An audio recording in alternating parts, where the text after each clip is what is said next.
3월 12일 목요일 새벽 기도회를 제가 기도함으로 시작하도록 하겠습니다. 기도하겠습니다. 사랑이 많으신 아버지 하나님, 감사합니다. 우리가 비록 지금 코로나로 인하여서 함께 예배할 수 없지만 주님, 이 시간 우리가 영상으로 함께 예배하며 기도하며 나아가길 원합니다. 아버지, 이런 시국일수록 더욱더 주를 찾게 하여 주시옵시고 말씀으로 위로받는 시간 되게 하여 주시옵소서. 살아계신 예수 그리스도 이름으로 기도드립니다. 아멘. 오늘 본문 말씀은 마태복음 21장 12절에서 22절 말씀입니다. 마태복음 21장 12절에서 22절 말씀 제가 봉독하도록 하겠습니다. 예수께서 성전에 들어가사 성전 안에서 매매하는 모든 사람들을 내쫓으시며 돈 바꾸는 사람들의 상과 비둘기 파는 사람들의 의자를 둘러 엎으시고 그들에게 이르시되 기록된 바 내 집은 기도하는 집이라 일컬음을 받으리라 하였거늘 너희는 강도의 소굴을 만드는도다 하시니라. 맹인과 전은다들이 성전에서 예수께 나아오매 고쳐주시니 대제사장들과 서기관들이 예수께서 하시는 이상한 일과 또 성전에서 소리질러 호산나 다윗의 자손이여 하는 어린이들을 보고 노하여 예수께 말하되 그들이 하는 말이 듣느냐? 예수께서 이르시되 그렇다. 어린 나귀와 젖먹이들의 입에서 나오는 찬미를 온전하게 하셨나이다 함을 너희가 읽어본 일이 없느냐 하시고 그들을 떠나 성 밖으로 베다니에 가서 거기서 유하시니라. 이른 아침에 성으로 돌아오실 때에 시장하신지라. 길가에서 한 무화과 나무를 보시고 그리로 가사 잎사귀 밖에 아무것도 찾지 못하시고 나무에게 이르시되 이제부터 영원토록 내가 열매를 맺지 못하리라 하시니 무화과 나무가 곧 마른지라. 제자들이 보고 이상히 여겨 이르되 무화과 나무가 어찌하여 곧 말랐나이까?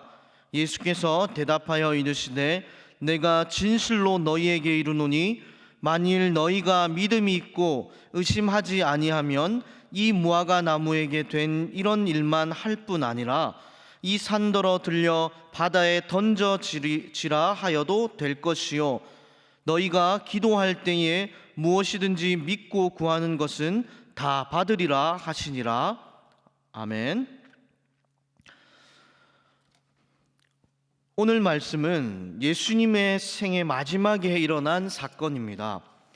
예수님은 십자가에 달리시기 위하여 예루살렘에 나귀를 타고 입성하시고 성전에 찾아가 매매하는 사람들을 내쫓으십니다. 본문은 예수님이 처음 공생애를 시작하실 때 모습을 떠올리게 합니다. 예수님은 6월절에 예루살렘 성전에 올라가 성전을 청결케 하셨습니다. 본문은 두 번째 성전 청결 사건입니다. 예수님은 다시 분노하셨습니다. 예수님이 분노하신 것은 하나님에 대한 예배가 더럽혀지고 욕되고 부패하였기 때문입니다. 성전은 하나님이 임재하는 곳입니다. 하나님을 만나기 위해 하나님께 희생 제물을 드리고 하나님께 나아가는 곳입니다. 그런데 이런 성전이 변질되었습니다. 또한 이렇게 성전을 더럽힌 자들은 당시 종교 지도자들, 제사장들이었습니다. 그들의 탐욕으로 성전에서 장사하는 이 시스템이 도입되고 성전을 오염시켰습니다. 탐욕스러운 종교 지도자들이 행한 일들이 어떠했는지 상상해 보십시오. 말씀을 보면 이 규모 또한 엄청남을 알 수 있습니다. 6월절은 유대의 최대의 절기입니다. 예루살렘에 24km 이내에 사는 모든 14세 이상의 유대인들은 성전의 6월절을 지키기 위해 와야 했습니다. 또한 세계 각지에 흩어져 사는 유대인들 또한 평생에 적어도 한 번 이상은 유월절을 지키러 와야 했습니다.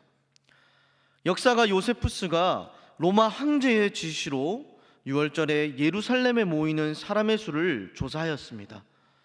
조사된 양의 수를 근거로 계산한 결과 250만 명에 달했다라는 기록이 있습니다. 이들 중 19세 이상은 성전세를 내었습니다. 당시 노동자 하루 임금의 반 정도였는데요. 이 성전세는 성전에서 발행하는 동전으로 또 지불하여였습니다. 여기서 또 엄청난 환전 수수료까지 부과하였습니다. 250만 명의 사람들이 유월절에 예루살렘에 방문하여 성전세를 내고 또한 거기에 수수료까지 받아들인 것입니다. 또한 희생 제물들은 흠 없는 것으로 바쳐야 했습니다. 직접 제물을 가져올 경우 검사비를 지불하고 검사를 받아야 했는데 비싼 검사비를 지불하더라도 불합격을 받아 사용할 수 없었습니다. 이 말은 성전에서 파는 제물을 사야 한다는 것입니다. 성전에서 판매되는 제물의 가격은 시중에 파는 것보다 엄청나게 비쌌습니다. 이렇게 성전은 심각하게 오염되었습니다. 성전 안 이방인 뜰에서 이런 일들이 일어났는데요. 가로 세로 폭 300에서 450m의 이 넓은 광장 같은 곳에서 장사치들이 흥정을 하고 짐승들의 울음소리가 들리고 배설물 냄새로 가득하고 성전이 오염되었습니다. 하나님의 임재의 장소인 성전을 이 종교 지도자들은 왜곡시키고 오염시켰던 것입니다. 더러운 곳으로 바꾸어 버렸습니다. 이 모든 것들이 그들의 탐욕으로 인해 일어났던 것입니다. 예수님은 그렇기에 분노하셨습니다. 매매하는 상인들을 쫓으셨습니다. 돈 바꿔주는 사람들과 짐승 파는 사람들의 의자를 엎으셨습니다. 파는 자들과 사는 자들 모두를 내쫓으십니다. 그리고 예수님께서 말씀하시기를 성전은 기도하는 집임을 가르쳐 주셨습니다. 성전을 회복하기 위해 이와 같이 행하신 것입니다.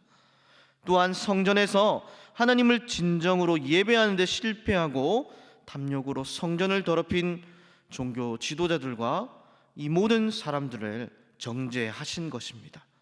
예수님은 하나님이시기에 예배를 받으시는 분이시기에 이와 같은 권세가 있으십니다. 이를 행함으로써 성전이 심판받아 파괴될 것을 경고하셨습니다. 또한 예수 그리스도의 죽으심과 부활로 성전이 진정으로 회복될 것이라는 소망을 보여주셨습니다. 그러자 놀랍게도 이전에는 일어나지 않았던 일이 일어납니다. 맹인들과 절름발이들이 예수님께 치유받습니다. 성전의 회복으로 예수 그리스도에 인한 치유의 역사가 일어난 것입니다. 이런 충격적인 모습을 본 아이들은 예수님께 호산나 다윗의 자손이라고 환호합니다. 그러나 이와 대조적으로 대제사장들과 서기관들은 눈앞에서 메시아를 보고도 인지하지 못하고 화를 내고 따지는 안타까운 모습을 보입니다. 사랑하는 울산교회 성도 여러분, 예수님이 분노하신 것은 하나님을 예배하는 성전이 변질되었기 때문입니다. 성전이 본질을 상실하였기 때문입니다. 당시 종교 지도자들의 탐욕으로 말미암아 말입니다. 오늘날 우리는 교회를 통하여 함께 예배하고 신앙생활합니다. 오늘 말씀을 통해 우리가 하나님께 예배하는 교회의 본질을 우리가 망각하고 하나님께 기도하는 이곳을 다른 수단으로 생각하고 이용하고 있진 않는지 우리 시간 다시 한번 말씀을 통해 돌아보는 시간 가지길 소망합니다. 나의 탐심으로 교회의 본질을 흐리고 있지 않는지 돌아보는 시간 되길 소망합니다. 사랑하는 울산교회 성도 여러분, 고린도전서 3장 16절에 보면 우리의 몸이 성령이 거하시는 거룩한 성전이라고 말씀하십니다. 오늘 말씀을 통해 우리 자신은 하나님 앞에 정결한지 돌아보는 시간이 되길 소망합니다. 내 안에 성령님을 모시지 못할 거짓과 죄악, 탐욕들로 음행들이 가득하지 않은지 우리 이 시간 말씀 앞에 비추어 봅시다. 그리고 이 시간 기도하며 예수 그리스도의 십자가 앞에 나아갑시다. 우리는 자신을 깨끗게 할 수 없습니다. 오직 예수 그리스도의 보혈의 피만이 우리를 정결케 하십니다. 주님 앞에 기도하며 나아갈 때 우리를 깨끗게 하시고 우리를 회복시켜 주실 것입니다. 아멘. 시간 다 함께 기도하도록 하겠습니다. 사랑이 많으신 아버지 하나님, 오늘 말씀을 통하여서 성전의 본질이 흐려진 것을 예수님께서 분노하시고 정결케 하심을, 깨끗게 하심을 말씀을 통해 보았습니다.